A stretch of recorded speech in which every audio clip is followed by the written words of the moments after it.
Kumuha ka ng 3 buo na dahon ng laurel at ito ay makakatulong upang sa ganon kayo po ay kung tataya, mananalo ka. Kasi ang dahon ng laurel mga bossing ko for only wishes at saka yung mga binibigay ng dahon ng laurel, napaka-generous po niya na magbigay ng blessing. Yung inaasahan ninyo, higit pa ang mga dumarating. Ito pa mga bossing ko ay ilang beses ko nang ginagawa at napaka-epektibo po nito. Bagamat halimbawa hindi ka po nanalo na mismong jackpot, mananalo ka naman ng mga 5 numero na malaking tulong na rin. Or kaya po sa inyo po negosyo, matumal ang negosyo ninyo, gawin nyo din po ito. Dahil ito po ay napaka-generous magbigay lalo na ng kaperahan mga bossing. Ang ibibigay sa inyo, the victory, higit sa inyo po mga ninanais mga bossing. Ganyan siya ka-generous mga bossing ko ang dahon ng laurel. Ang gagawin nyo lamang ay ganito, pwede nyong ibulong mula sa puso. Kasi ako, binubulong ko mula sa puso. Taimtim, focus lang. Tayo po kailangan gumana ng ating law of attraction upang sa ganon, makamit kaagad ko ano man ang ating mga ninanais. Ngayon, pagkatapos nyo pong magbulong, halimbawa ganito, yung numero ng inyong tinatayaan, sasabihin nyo po, halimbawa lang po ito kung gusto nyo na tayaan, ay di tayaan nyo po siya. Kasi ito talaga yung mga favorite ko numero. Una, 5, 7, 8. Tapos, di 3 na po yun. Tapos, tatambalan ko ito ng 25, tinatambalan ko rin po ng 35, at ganun din yung edad ko, 43. Nasa inyo kung gusto nyo rin po ninyong tayaan po yan. Ngayon po, yan po yung matik po yan yung alaga ko numero. Pero minsan, pag hindi ko type, hindi ako tumataya. Parang, depende lamang kapag gustong gusto kong tumaya, mga bossing. Ang gagawin lamang po natin, mga bossing, ay ibubulong natin dito ang ating nais. Pagtapos na po tayo ibulong dito yung ating numero or kaya nais natin na magkaroon ng araw-araw na malaking benta, makabayad ka agad sa ating mga utang, i-wish nyo na po dito.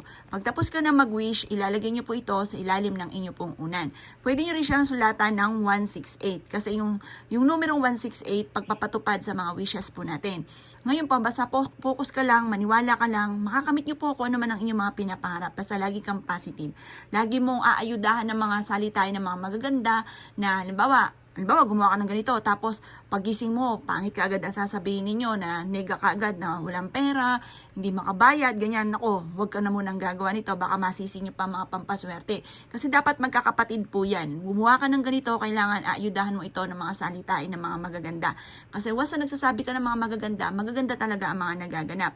Pero once na ikaw po ay pangit ang sinasabi ninyo, pangit talaga ang mga magaganap, plus additional pa, madadagdagan pa yan kung ano man yung mga pangit na nagaganap. Kaya ayaw natin ng pangit, paning mga magaganda ang ating sasabihin mga bossing. Kumbaga, tugma-tugma po sila mga bossing.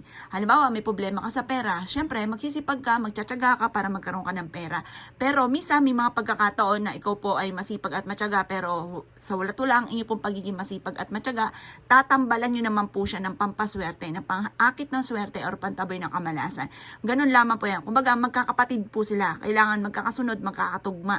Ngayon po, halimbawa naman, may problema ka sa kalusugan. Siyempre, bukod sa pag-iingat, pag-inom ng tamang gamot, pagpapacheck up, kailangan may mga protection ka, pantabi ng malas, at for long life ang dulot, yung mga ganun mga bossing. Kumbaga, magkakatugma siya mga bossing. Ngayon pa mga bossing ko, para wala ka ng pagsisisihan pa. Kasi minsan, may mga pagsisisi pa na sabihin, ay sana nagawa ko to. Kumbaga, gawin na natin lahat kung ano ang pwede nating magawa na maganda naman at maganda ang may dudulot po sa atin. Ngayon pa mga bossing, basta gawin niyo po siya kahit anong araw, basta ikaw ay naniniwala, ikaw po ay may positibong pananaw sa buhay, gawin nyo na po siya mga bossing at napaka-epektibo po nito. Ilagay nyo lamang siya sa ilalim ng inyo pong unan. Kapag nadurog po siya, okay lamang po yan kahit madurog po siya. Ngayon, kapag po parang lasug-lasug na po siya, ay di ang gawin po ninyo mga bossing ko, paltan nyo na lamang po siya kapag talagang durog na po siya. Pwede nyo siyang sunugin or kaya po isama nyo po siya sa pagpapausok ninyo sa inyo pong uling. Siya, kung kayo gagawa ng gatong mga pamamaraan, good luck po sa inyo po lahat.